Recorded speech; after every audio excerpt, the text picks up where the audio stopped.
Welcome back to the Own Your Awkward podcast. I'm your host, Andy Vargo, and every episode we get into what has made our guests vulnerable and how they've learned how to own their awkward in order to live their best life. Stay tuned so you can hear every awkward moment in today's show.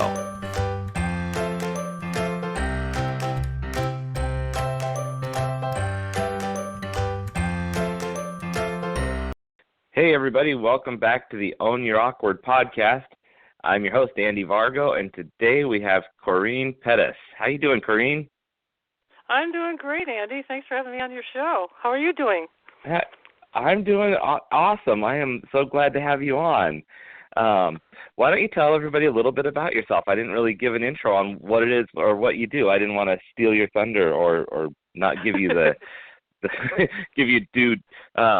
give you all of the props that you're due. Okay. Well, I'm a comedian and an actor, and I have been traveling a lot. I'm also kind of an adventure traveler, and slowly making the world my home. So I've been gone from the United States, traveling a lot since 2015, and then I was gone 2.5 years, returned back to LA. I had to do some banking stuff here and house set for some old friends and who are actors. And so that was kind of a shock to come back here. It's always kind of a shock to come back here. And then I'm here in LA right now because I have to do some other things. I'm kind of in a regrouping period. And so I've been to 5 countries in Europe, and then I had a piece of land in Belize that I had to transfer that I'd had for a long time. And I did that in 2015, and then I was living in 3 different places in Mexico.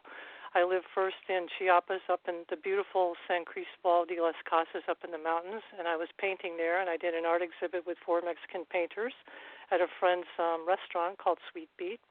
And then I went from the cold to the heat in Quintana Roo, and I'm a kind of person Margaret Mead's one of my heroes, so I'm kind of like, I'll go live with indigenous people, I'll live with Mayan people, and I was doing a lot of Mayan research for a TV show I've been working on for a long time that I want to actually hopefully sell in England. It's a 1-hour dramedy. And so I was living in a Mayan village in Quintana Roo, about 20 minutes north up the coast on the ocean from Chetumal, Mexico, which is very near Belize. So I've lived a lot in Central America, and then I went to Baja. I lived in Ensenada for a while, and I was working on a memoir there and working on my TV show. I did a Shonda Rhimes masterclass, so my show moved forward a lot with the help of all the people in the class. So it's been busy. I've been able to kind of manage moving my own projects forward while I'm, running all over the place and doing things all over. But when I'm in Belize, I sell paintings at a friend's gallery on San Pedro, otherwise known as Ambergris Key. Her name is Lindsay Haxton. She's an old friend of over 25 years. And she sells my paintings in her beautiful gallery there called Belizean Arts. So I've done a lot of painting while I've been traveling, and so now I'm here in LA, and I'm going to be working on my show, and I'm looking for a house sit here in LA for like 4 to 6 months so I can do some more comedy. I'm a comedian. I graduated from Mike Nichols' acting school when it was in existence in 2004. After an awkward period in my life where my father had Alzheimer's for 10 years, and I took that all on stage in my comedy act. And it was a wonderful experience when Mike Nichols was alive. Sadly, he died in 2014. And I worked with George Morrison, who was one of the best acting teachers in the United States. And George also sadly died just a few months before Mike did in 2014. So the school closed its doors in 2010, and the last person also sadly to speak at graduation was Philip Seymour Hoffman. And so it was a wonderful experience, and I mean, every time Mike would come in the room, you would just go, I'm really sitting here in the same room with Mike Nichols. I mean, it was just such a thrill. Wow. And I got to do a scene for him with one of my classmates, and I played everyone's mom because I was older. I graduated from acting school when I was 53, and I joked and I said I went from Alzheimer's to acting school because I always, I always mine all the awkward moments and all the tragedies and traumas in my life on stage in comedy. And right. and then I decided I didn't want to suffer in the cold because I'd grown up in the snow and stuff in upstate New York, so I moved out to LA, and then I lived there for nine years, and I'm a member of Women in Film for 6 years, And then in 2005, shortly after I graduated, I got an idea for a television series. It was really one of these things. It was almost like a divine idea. You know how those things come. It's just like, wow, it's sort of a gift from and is this the series? Yeah, is this the one that you're working on? Yeah, it's a 1-hour dramedy, and it's pretty much, it's kind of, loosely based on, it's about a support group for caregivers based on my experience with my father. And the main character, Molly, is a struggling stand-up comedian. And she's kind of stubborn, and she thinks she can, use comedy as therapy, which of course we know it is. But she ends up through the mysterious appearances and disappearances of this woman who is actually from a past life, and she ends up in this support group, which is facilitated by a shape-shifting, time-traveling Mayan shaman. And in the show, as it opens, her mother has just died. So this shaman was her mother from a past life. So there's this support group dynamic with all these great characters in the group. And I have a 10-year-old caregiver named Odin, who is it's set in England because that's where I want to sell it. And he becomes like the little smart voice in the show, and the voice of wisdom. He cuts through all the adult crap. And right. And he is a child prodigy violinist, and he goes to this music school in England. And he and his friends have this tree house that looks something like out of Harry Potter in my mind, on this vacant lot, and they do fundraising there for at-risk people in their neighborhoods and homeless people, and they help. So poor Molly, throughout the whole first pilot episode, she's trying to find a place to stay, and she's living out of her car because her apartment burns. Her mother dies, her father's in early-stage Alzheimer's, and all these things pretty much happened to me. In one pivotal year, an awkward year. No, but it was all good after that. I started traveling. My apartment burned in 1988 while I was newly on my spiritual path, living in San Francisco, and I was in a spiritual class, the teachings of Vernon Howard, who was then alive, and I was in the spiritual class while my apartment building was burning, so I got trial by fire. 6 months later, I was dancing with the first ever kind of East-West collaborative toe-paint dance and mask-making workshop in Bali, Indonesia. So that was a wonderful way, and that launched my whole traveling life. So always out of the times when the universe collapses our lives, it's for a reason, and something better comes out of it, and you grow and you transform, and so that's been kind of a lot of my path. And a lot of transformations. And then so when I was living in Central America, I lived a long time in Belize, and I exhibited at the Bliss Institute National Gallery there in 1992 and got national recognition. I was on television, on the radio. People were calling my names in the street as a painter. And then about 1 year later, I did another one-woman show that had assemblages and wire sculptures in it in Antigua, Guatemala. And that's the first time I did stand-up comedy at my opening in 1993. And that was in Guatemala? Yeah, in Antigua, Guatemala. So I used to always joke. I'd say, "Oh, well, the dolphins are they're a great audience. They'll laugh at anything." Right. And chickens are a great audience too. So yeah, it was a wonderful experience. So I did like two countries in 1 year, and I got national recognition in both of them back in the early '90s, shortly after my mother had passed away. And then I started learning how to sail, and everything kind of like that was going on inside me spiritually sort of manifested outwardly, which is the way our lives go, because you think it and it often appears. So you have to be careful what you think. So there I was learning how to sail, and this is largely a part of the memoir I'm working on, which I hope to find an editor in a small press this year somewhere in the world. The name of my memoir is Mermaids, Lovers, and Pirates, One Woman's Hero's Journey Through Indonesia, Central America, and Her Father's Alzheimer's. Wow, that sounds beautiful. So I was working on that a lot when I was living in Baja, Ensenada, over the last almost a year. And then I just came up from there, and I came here. And so it's been a year of a lot of change, and so a lot of really strange things have happened. It's another time when the universe kind of stepped in the beginning of 2019 and said, "Okay, I've got some different stuff for you. So I'm going to take this away. I'm going to take this away. I'm going to take this away." So now I'm kind of sitting here reorganizing myself and looking for a house sit and continue on with trying to sell my show in England. I'm getting my log line is good, my synopsis is good, and I'm going to do one more rewrite of my pilot. I have a wonderful, talented young friend named Jay Shorer, who lives in Berlin, and she's kind of my go-to person now from the Shonda Rhimes master class, and she reads my drafts of my pilots and tells me what I need, and she's brutally honest, and that's what I need. So I'll do one more sweep of the pilot. I'll give it to her, and then hopefully I'll send it off. I'm going to send it off to One-Eyed Dog Productions. They still take unsolicited manuscripts because as yet I don't have an agent or manager. So, there's a lot on the list for this year. There's selling the TV show, and I also want to act in my own show. And I want to write. Yeah, that would be great. Yeah, I want to act in my own show, and so I've written a part in my show for a character called Corrine Petteys, which is a joke on everyone mispronouncing Corrine, my name, as Corrine, especially when I lived in LA. I was talking to you about that before the show. So her name is Corrine Petteys, and she's the voice of reason with her comedian friend Molly, who's stubborn and doesn't want to go to therapy. Oh, right. Doesn't want to do group therapy because I can take it on stage. So you can be the experienced one. I love that. Well, so you may have touched on it a little bit. Yeah, we do, don't we? Yeah, we do. You may have touched on it a little bit, but what do you think is that most awkward thing you've had to kind of deal with or get over in order to get on the path that you're on? You've got so many amazing things in your journey happening.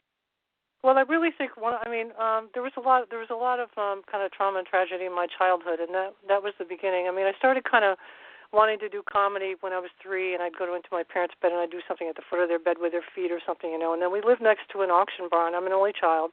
I grew up in Wilton, New York, upstate New York, and we lived next to an auction barn, so there was always props and always, and I did characters really young. So I think, and there was a lot of family trauma. Growing up for the first 16 years. So that laid the foundation of strength, and I knew I had to get out of the town. And my parents very wisely opened a savings account for me when I was 5, and I saved up money. I was horse crazy, so I bought my first horse with my own money when I was 10. And then I had a getaway car because I was too young to drive because there was alcoholism at home. My parents were both high-functioning binge drinkers. So, many of us comedians come from, dysfunctional backgrounds, alcoholic homes, broken homes, and so that's certainly kind of my story, but I think my most pivotal awkward year was the year that my apartment burned, and then my mother died, and then my father's Alzheimer's began, and I had this wonderful cat, a black cat named Jimmy, and he had to go live with a friend, and then he got cat leukemia, and then he died. So it's kind of like the universe just swept. Oh, goodness. The universe looked in and said, no, I got something better for you. You're going to go off on this fantastic travel life. So that's what happened. I had a book then that I had worked on for 4 years. I had wanted to do comedy. I wasn't doing comedy yet. And when I walked into my apartment building that night and saw what had happened, the first thought that came in my head was, I want to go do stand-up. And I stood there looking at the wreckage, and I had never done stand-up before. So that was really like, okay. Like you know the exact moment that you decided. Yeah. So that was it, because I had been wanting to do it, and I was still doing characters and stuff. And I was a punk rocker back in the '80s, and I was a published cartoonist for many years in Santa Fe, New Mexico, in the '70s. And I was famous in Santa Fe. I was among the first women cartoonists published in Santa Fe. I was the first one, and then I'm among the first women cartoonists published in the underground comic world in the United States. But nobody cares about that. Nobody cares about the comic cartoonist, huh?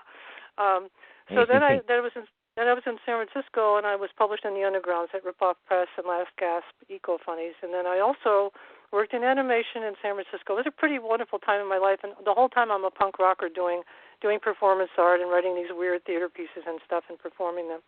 And I wasn't still doing stand-up, but that was the beginning of it. And then I was animating. I was an assistant animator at Colossal Pictures, so I worked on the very first MTV logos way back then. Okay. And I was paid $5 an hour. I was paid $5 an hour. And then a year later, I got a raise to $6 an hour working at Colossal, and I worked on a lot of stuff. It was a lot of fun. It was a very, the 80s were a time of just a lot of raw creativity in San Francisco, and it was really wonderful. It was like a kind of a punk rock renaissance. Yeah, I bet so.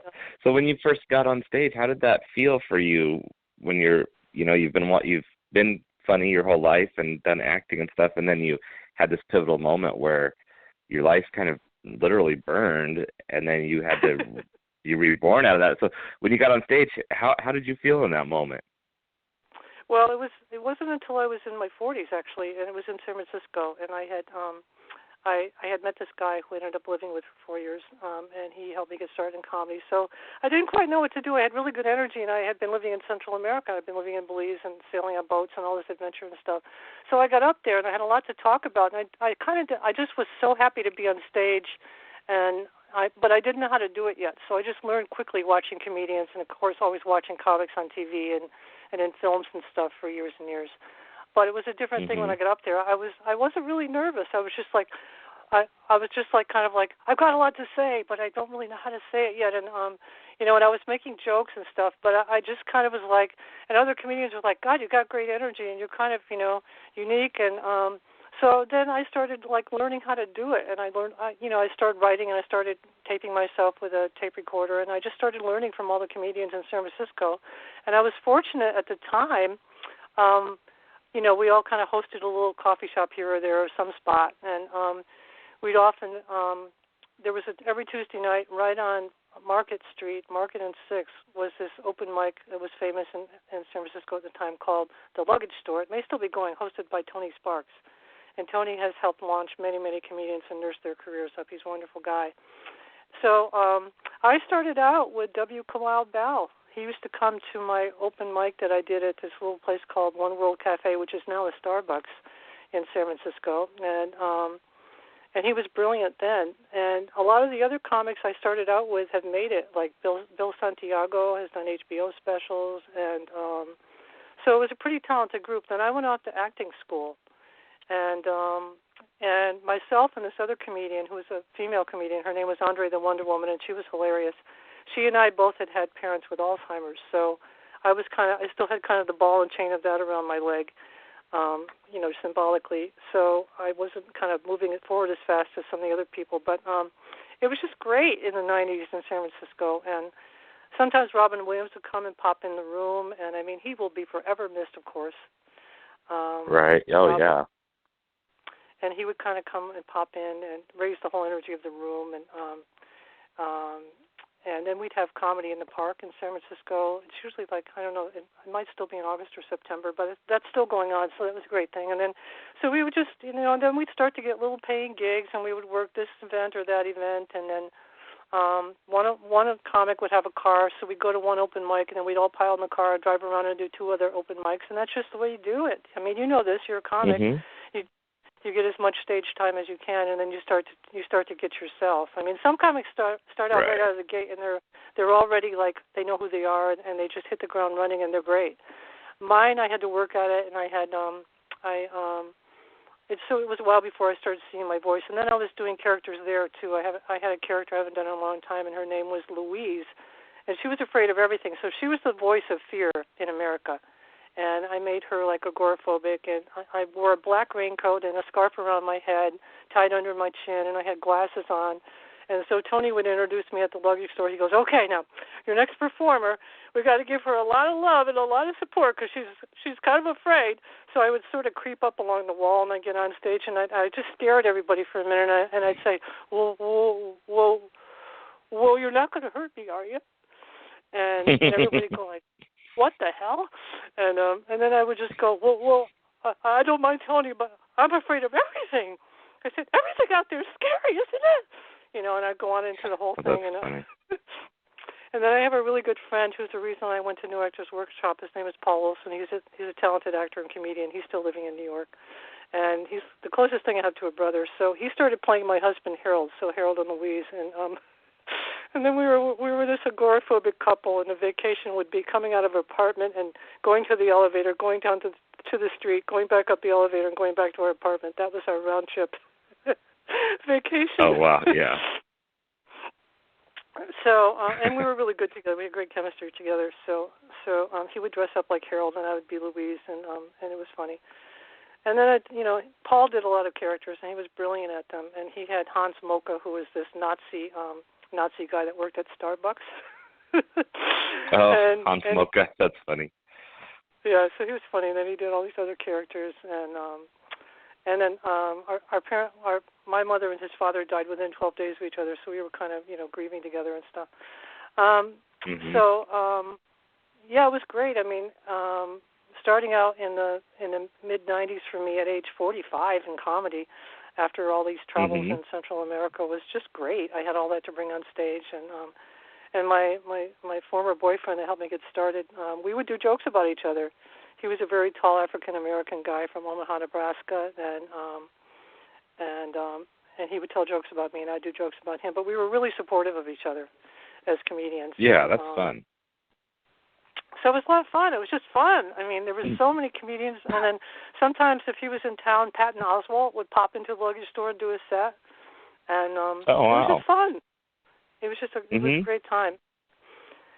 And so are you heading back to your?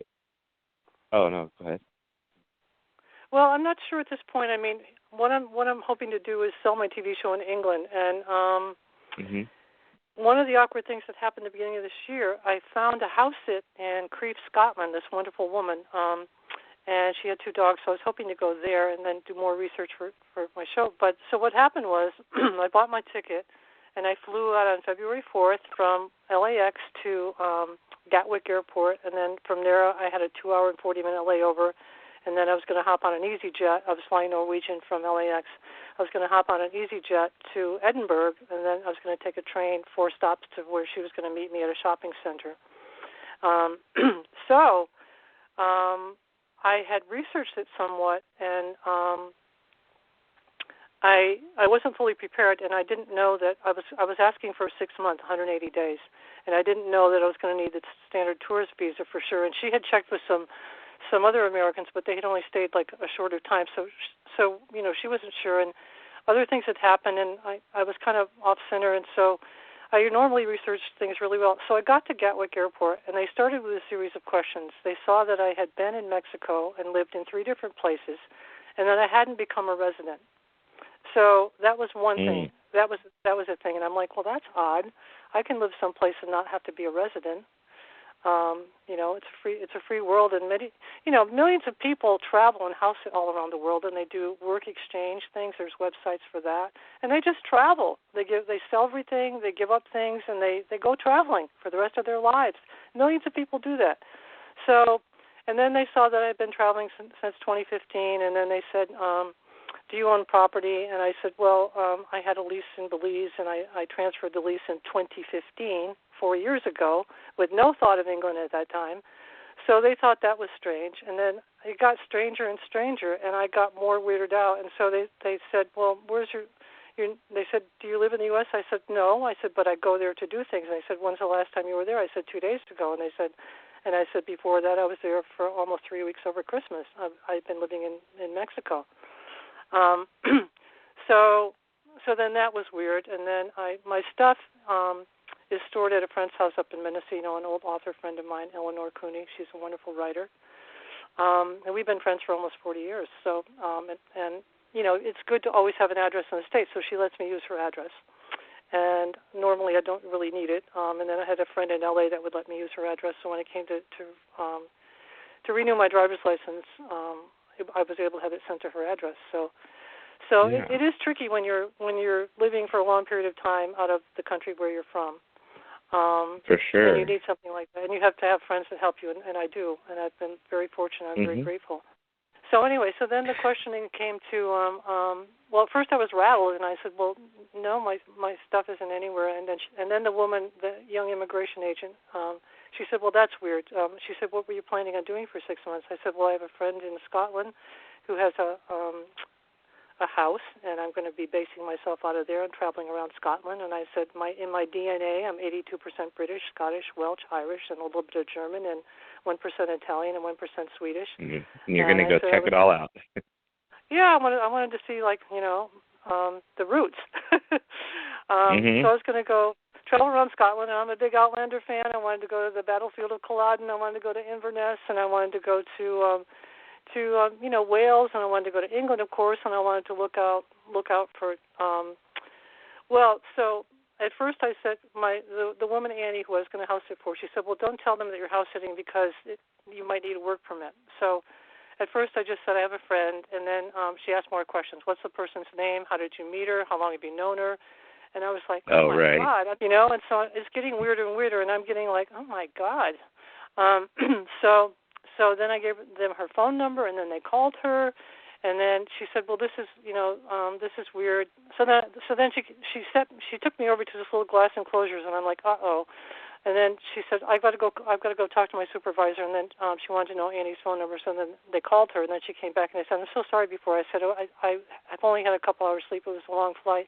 I said, my stuff is stored at a friend's house in Mendocino, someone I've known a long time. And then that was okay with her. They really don't like the fact that you don't have any place, like. But you don't have any stuff, yeah. Yeah. Sense. Hey, we are just getting down to a couple minutes here. So okay. I just wanted to see if you had any advice for people when they are facing all these world travels and tragedy. How do you make it work for you? Well, the main thing is you want to make sure you have an address in your homeland, and you have someone that will let you use their address, or you're current with your passport, and you have at least 6 months to a year in your passport. You want to make sure you do all your research really, really well for visas and whatever you need going to whatever country, and finding out all that information before you go, especially England now. So let me just wrap up. They detained me 24 hours and put me on a plane back to L.A. So that was my beginning of 2019.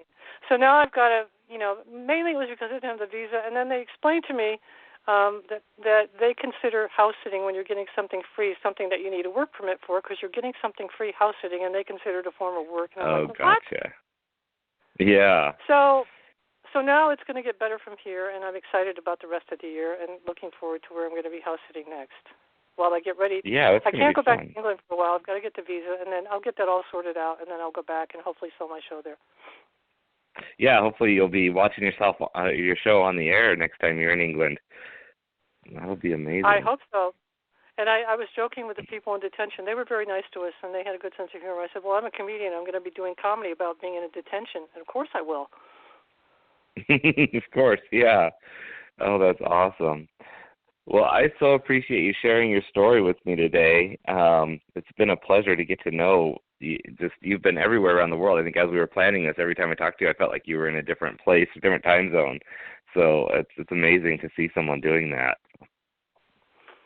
Yeah, I hope to sell my show and then travel for the rest of my life. There's just so much of the world still to see, and I can't thank you enough. It's been such a pleasure letting me babble on here for half an hour about all my. No, it's fun. You've got a great story to share. All my awkward moments, and the main thing is, life is messy, and it's how you react to it. And I'm a very spiritual person, but it always comes out of being a mess, and it's always like, you can. How many stories have you heard of people that have just been rock bottom and then they're completely successful? So you just can never give up. And when it's a mess, if your life falls apart, it's going to fall back together better than you ever could have imagined, and in a whole different way than you ever could imagine. Yeah, I absolutely love that. I think that is a huge lesson that we all need to remember and keep front of mind. So we'll leave it on that, because I don't think we could top that message. That is amazing. So thank you so much, Corrine Petteys, and we will put your information here so people know where to find you. That'll be in the description so that people can look you up and follow you and watch out for your show to come out. Oh, great. Thank you so much, Andy. It's been a pleasure, really. And I just want to wish everyone a great year out there. All right. Thank you so much. Take care, Corrine. Okay, you too. Bye-bye. Bye-bye. Thank you so much for listening in for today's show. Be sure to visit awkwardcareer.com to continue your journey. And of course, please like, subscribe, and share with your friends so they can find their awkward side and learn how to own it.